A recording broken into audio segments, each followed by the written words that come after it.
Inštitút bezpečnosti práce je organizácia, ktorá pripravuje každý rok konferenciu IPCON, ktorá má tradíciu už 20 rokov. Sme veľmi radi, že ako Inštitút bezpečnosti práce sme sa tu opäť stretli na tejto úžasnej konferencii, ktorá sa uskutočnila už po 43.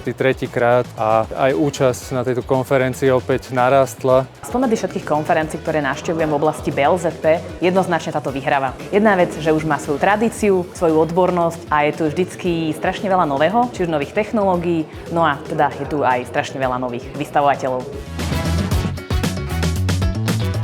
Títo bezpečnostní technici, ktorí sa zúčastňujú takýchto podujatí, majú určite náskok. Veľmi veľkou výhodou je, že sa stretnú títo ľudia, diskutujú na aktuálne témy, vedia si vzájomne pomáhať.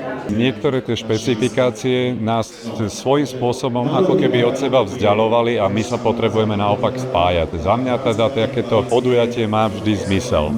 Jednoznačne konferencia je prínosom. Jednak z hľadiska svojej histórie a jednak z hľadiska noviniek, či už legislatívnych alebo odborných, takže 100% áno.